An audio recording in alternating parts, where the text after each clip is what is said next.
Hi guys, and welcome to another episode of JDM Masters, and in today's video we are in ASM. We're going to be taking a look at some Recaro seats, but not just any Recaro seats, they're JDM ones, and we're going to find out why. So let's go inside, join us. But what's interesting is that you look here, this doesn't look in any way like a traditional, I can just sit in this the whole trip all the way down to Osaka or to Kyushu. The idea is that the spine should be supported like this and driving and going in the cornering force, and this is where it actually holds you in. I feel like my shoulders are pressed in compared to the SR7, very, very snugly tight. The final seat that we're going to introduce to you is actually the most expensive one. One seat, believe it or not, is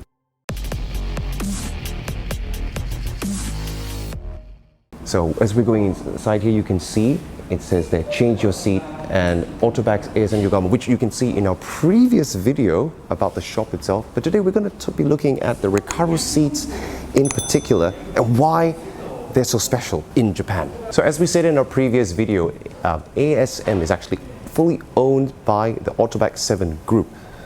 But they're a small specialist shop which focuses on Honda S2000s, but also Recaro seats. And what's so special about Recaro seats is a German company which manufactures motorsport shells, particularly for racing, but also sport seats for OEM manufacturers like the Lance Evolution, the Civic Type R and Integra Type R. But they also produce these seats for normal people who want to upgrade into a sporty seat.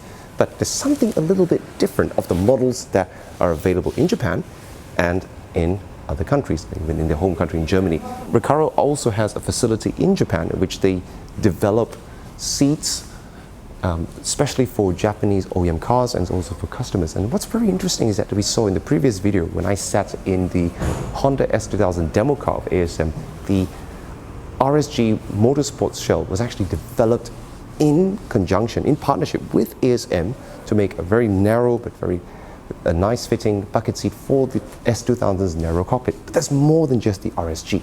Let's have a look here. So it's going down this row.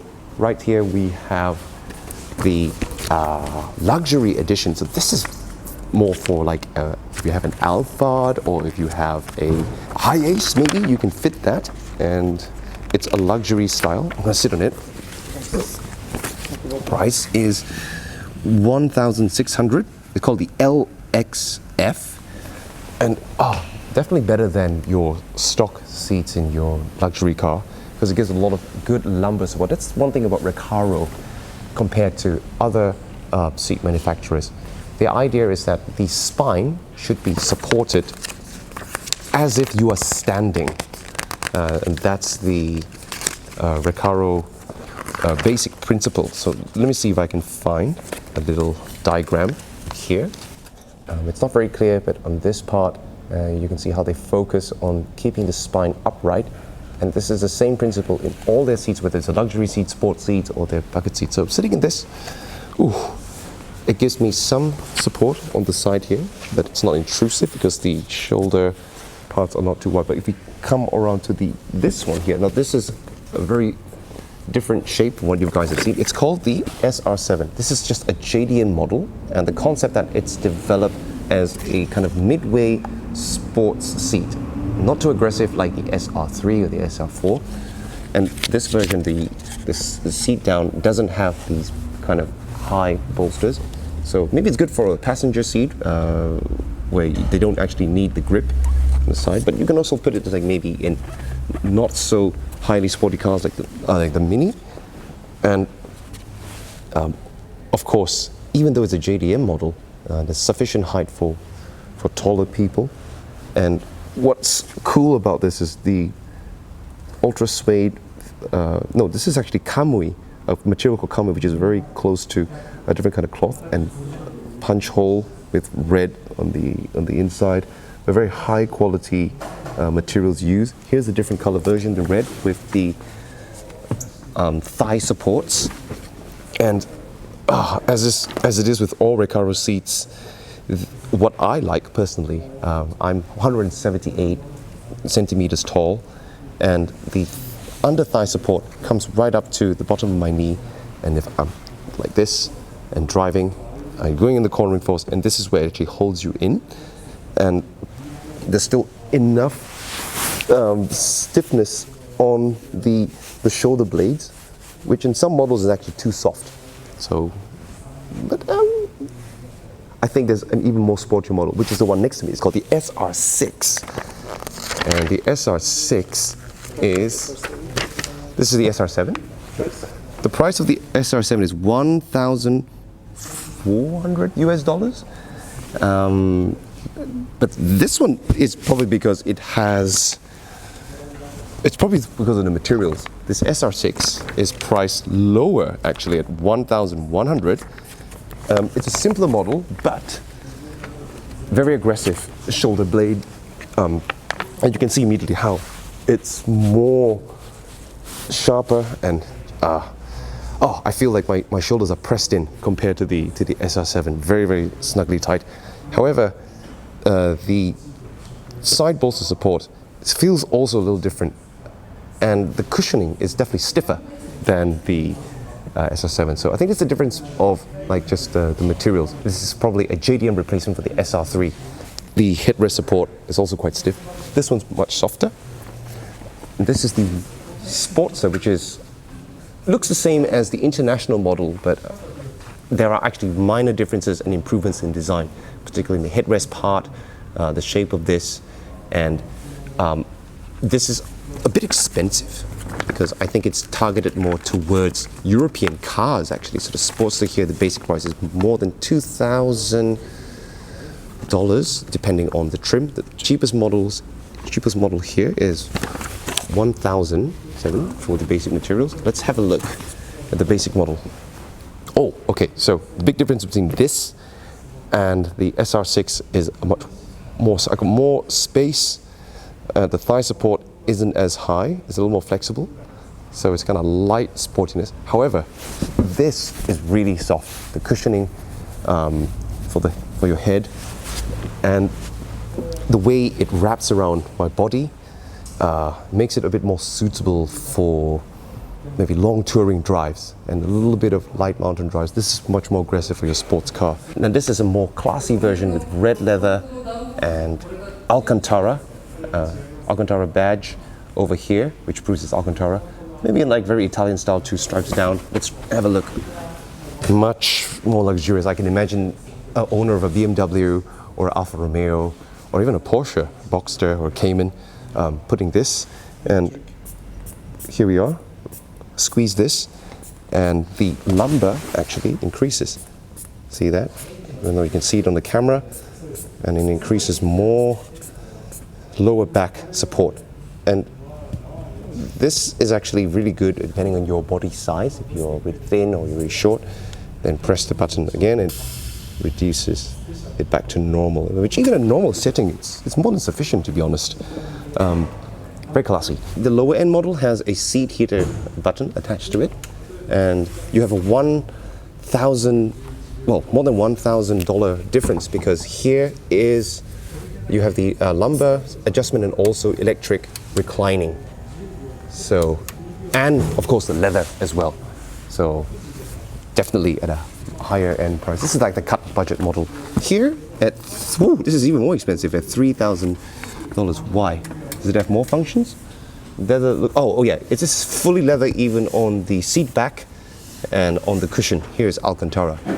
All right, and now we come to the very ASM Limited Ruby RSG. The difference between this and the normal RSG is it features ultra suede, which basically it's kind of similar to Alcantara. It's just a different way of making it. But their finishing is really beautiful here with the red pinhole on the shoulder support. You have the very subtle ASM badge. The older model, which is over there, it has white, but this is more classy, and the materials on the side. Oh, I could imagine this in a 35 GTR even. It'll probably suit it very nicely, like kind of a Nismo, probably better quality. And then an even higher end model, full Alcantara. Price difference is almost $1,000, but here's proper leather and Alcantara. So this is probably the Porsche model, Porsche GT3 model. Otherwise they're all the same. The RSG is a very popular motorsport shell because it's the only motorsport shell that you can buy in Japan now. They had something called the TSG, which has a more curved inside back for much lower cars.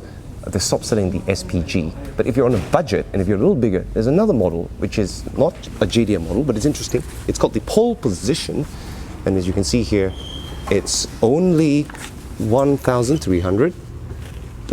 And this is a FIA approved. There are two types of motorsport shells. One that is FIA approved, which means you can use it for sanctioned races and also in race cars, and one is just for road use. So this one is the FIA model. There's some RSDs which are also FIA models, but I like this one.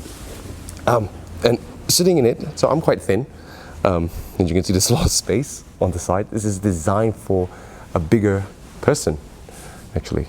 But still, it's more comfortable. I like this because it doesn't have that tight race car feeling of the RSG, and I think I would probably put this in my car if I were to make like a club sport special. In fact, this is kind of like a cheaper, cross between. It's pretty good, pretty fair. So let's have a look at the catalog. The concept of the RMS is a modern version or a modern thinking of a full bucket seat.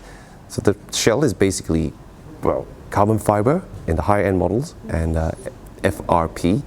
But what's interesting is that you look here, this doesn't look in any way like a traditional bucket seat. There's no cloth or Alcantara felt materials. Instead, there are these. From a spaceship. It does, yeah. This is something like I'll probably find in like I don't know, an X-wing or a Star Destroyer. But it's very interesting. Straight cut, plasticky edges.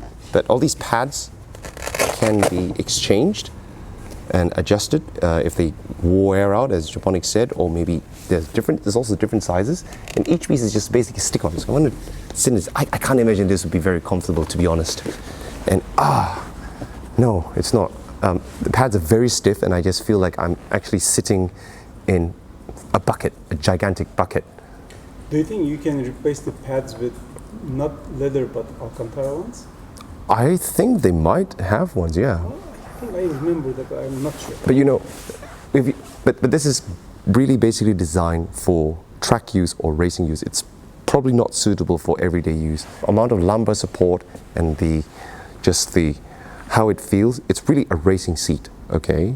Like a Formula car. You have your full racing suit, you have the hoses, you have all your, and then it'll be okay. If you're in a normal clothes like this, probably it's not too, But it's interesting because this is the next generation. It has a small amount of side support for the helmet, and it also supports maybe the hand systems. It's really a next generation motorsport seat. The final seat that we're going to introduce to you is actually the most expensive one. One seat, believe it or not, is $8,000 US. Why is this so expensive? Called the SPX. It's also a Japanese only design. From the outside, it looks a little bit like a cross between the Sportster or the SR6, but if you go behind, and you can see here very clearly, it's a carbon fiber shell. But it's the perfect cross between a full bucket seat and a reclining seat. So it's a reclinable carbon fiber bucket shell, and it's operated electric. And this is the higher end model with leather and Alcantara on the center side. And just sitting in it, the shoulder support is probably equivalent to a full bucket seat, but also has the subtle comforts of the Sportster and the grip of the SR6, so almost perfect. And the headrest support, very soft. Here is where, of course, the side bolsters on the thighs are not so big, but it's a good compromise. In fact, the SPX earlier models was used as OEM seats in 3 JDM cars. The Subaru S203, S204, which had a different material, and the Honda Civic Mugen RR. So can you imagine? Each seat is like $8,000. It's crazy. That's a fraction. Oh, it's a part of the car cost, and top of the line, definitely. Would you buy this seat, Japonic? No. No. You can think of better ways to spend $8,000. Can you even adjust the lumbar support? The lumbar support? You can't even adjust that. No, you can't. No, it's just reclining. It's just reclining. Yeah, it's just reclining. From my opinion, there are not enough side supports. There's not enough supply support. Yeah, definitely. But this is comfortable. The aim is different. The goal is different. Honestly, I think the aim is just like an expensive watch. You know, guys who put this in their normal Porsches just to say, I bought this most very expensive seat. I have an SPX. Yeah, I have an SPX. Let's see the first. Now, obviously, if you're a pro racer, you have to get this. A really professional racing seat is the Pro Racer SPA. This is a very old, but this is the benchmark. And so using that concept, they've developed the RMS over there. Let's go through the last of these models, which have been around for quite a long time.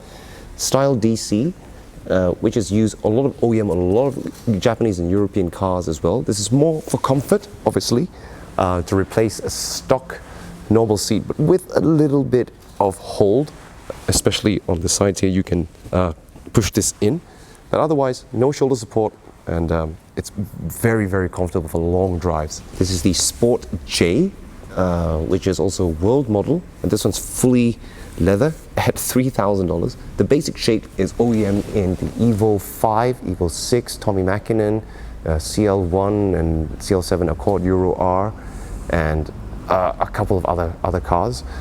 And this is the best compromise model, I think, for sports and comfort. So it's got attributes of the Style DC, but also a little bit of the old SR3s. However, the thigh support is definitely not enough.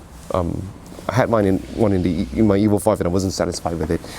The orthopad, very expensive here because this has functions for full reclining and adjustments for the... Down. No, wait. What is this? It's lumbar support. Oh no, it's pressing in on the sides, yeah. But also a seat heating and a fan. It's got a fan. So if you have back problems, this is the seat for you. As the name suggests, orthopad. It's for orthopedics. I can just sit on this the whole trip, all the way down to Osaka or to Kyushu. This is luxurious. I like this. Over here, another version of the Ergoome. This model, actually, the shell is very, very old, from the 80s.